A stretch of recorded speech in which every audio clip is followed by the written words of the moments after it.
भुटानको तीनतिर भारत पर्दछ भने एकातिर चीन पर्दछ।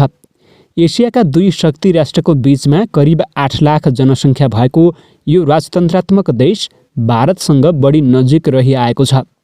भारत र भुटान बीच एउटा विशेष सम्बन्ध रहेको बताइन्छ। भुटानको अन्तर्राष्ट्रिय आर्थिक र रक्षा नीतिमा भारतको प्रभाव रहिआएको छ। सन् 1949 मा दुई देशबीच मैत्री सन्धि भएको थियो। सन् 2007 मा त्यसमा केही संशोधन गरिएको थियो। भारत र भुटान बीच 605 किलोमिटर सिमाना जोडिएको छ र भारत भुटानको सबैभन्दा ठूलो व्यापार सहयोगी रहेको बताइन्छ। भुटानले आफ्नो 98% निर्यात भारतलाई गर्दछ र करिब 90% आयात भारतबाट गर्दछ। भारतीय सेनाले भुटानको शाही सेनालाई प्रशिक्षण दिँदै आएको छ। तर पछिल्ला दिनहरूमा चीन र भुटान नजिकिन थालेका विवरणहरू आइरहेका छन्। भारत सरकारले त्यहाँको संसदीय समितिलाई चीन र भुटान बीचको सम्बन्धमाथि नजर राखेको बताएको छ। हिन्दुस्तान टाइम्सको एउटा रिपोर्ट अनुसार संसदको विदेश मामिला सम्बन्धी समितिमा राहुल गान्धीले भुटान चीनसँग नजिक भए भारतले के गर्छ भन्ने प्रश्न गरेका थिए। तर भुटानका लागि भारतीय राजदूत रहिसकेका पवन वर्मा त्यस्तो ठान्दैनन्। भारतका लागि भुटानसँग राम्रो सम्बन्ध राख्न जति जरुरी रहेको छ उति नै जरुरी चीनका लागि रहेको छ। तर भुटान चीनसँग नजिक भएको रिपोर्ट विश्वसनीय लाग्दैन उनले भनेका छन्। भारतले सधैँ दोस्तीको मिसाल दिने गरेको भुटानसँग पनि सम्बन्ध बिग्रने सङ्केत देखिन थालेको छ। 2018 जुलाई 13 मा भुटानमा संसदको चुनाव थियो। मतदानको केही दिन पहिले मात्र इन्धनमा दिँदै आएको अनुदान बन्द गरेर भारतले चीनसँग सम्बन्ध स्थापना गर्ने भुटान सरकारको प्रयत्नमा पटक्कै चित्त नबुझेको सङ्केत दिएको छ। भारतमा बेलायतको शासन छँदै भुटान संरक्षित राज्य बन्न पुगेको थियो। युद्ध सरदार उगेन वाङचुकले सन् 1907 मा आफूलाई राजा घोषित गरे।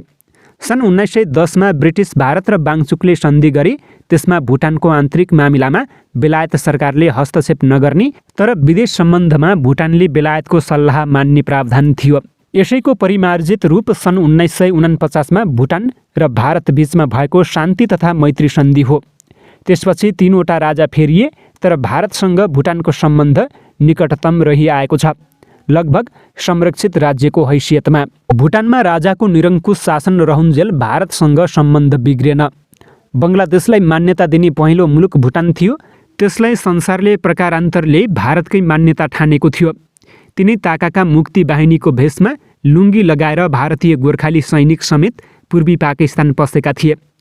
शीत युद्धकालमा भुटान र भारत सम्बन्धमा उतार चढाव आएन। कम्तीमा संसारले थाहा पाउने घटना भएन। शीत युद्ध सकिएपछि भुटानमा पनि लोकतन्त्रको माग हुन थाल्यो। त्यसमा भुटानी र नेपाली भाषी दुवै समुदायका जनता सामेल भएका थिए। लोकतन्त्रको मागले राज्यको निरङ्कुश शासनलाई चुनौती दिएको ठानियो। नेपालमा पञ्चायती व्यवस्था विरुद्ध जनआन्दोलनको तयारी भइरहेको थियो। नेपालको हावा लाग्ला कि भनेर डराएका राजाले भुटानीकरणको रणनीति अपनाए। नेपाली भाषी जनताले कि त भाषिक, धार्मिक र सांस्कृतिक पहिचान गुमाउन तयार हुनु पर्यो, नभए जन्मभूमि भुटान छाड्नुपर्ने भयो। करिब 1 लाख नेपाली भाषी र केही हजार भुटानी भाषी पनि देशबाट लखेटिए। भारतले भुटानको साथ दियो। भुटान र नेपालको सीमा जोडिएको छैन। त्यसैले शरणार्थीको हेरचाह गर्ने पहिलो जिम्मेवारी भारतको हुन्थ्यो। तर भुटानको सीमाबाट भारत प्रवेश गरेका विस्थापितहरूलाई भारतले आफ्नो भूमिमा टिक्नै दिएन।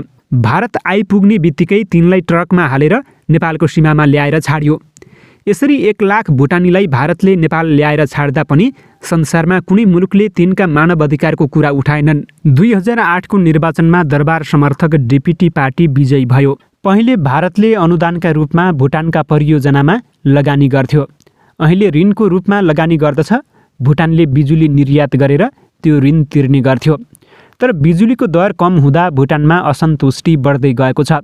भारतले भुटानबाट प्रति युनिट 2 रुपैयाँ भारूमा बिजुली किन्छ र दिल्लीमा त्यही बिजुली 7 रुपैयाँ भारूमा बेच्छ।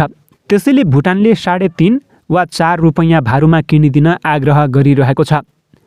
तर पटक पटक आग्रह गर्दा पनि भारत त्यसमा सहमत भएको छैन। त्यसबाट ऋणमा डुब्ने चिन्ता भुटानलाई रहेको छ। भुटानको दोस्रो माग बङ्गलादेश जस्ता अन्य देशमा बिजुली निर्यात गर्न भारतले अनुमति दियोस् भन्ने रहेको छ, जहाँ महँगोमा बेच्न सकियोस्। भुटानका ती दुवै माग निकै जायज रहेका छन्। तर भारतले अहिलेसम्म त्यसमा पनि कुनै अनुमति दिएको छैन। रणनीतिक रूपमा निकै महत्त्वपूर्ण भौगोलिक क्षेत्रमा रहेकाले भुटान कैयौँ पटक भारत र चीन बीचको रस्साकसीमा फस्ने गरेको छ। दक्षिण एसियामा भारत र चीनको आपसी होड लुकेको छैन। जुन भारत निकट मानिन्थे ती देशमा चीनको प्रभाव बढ्दै गएको देखिन्छ। नेपालदेखि मालदिप्ससम्म त्यो प्रष्टै देखिन्छ।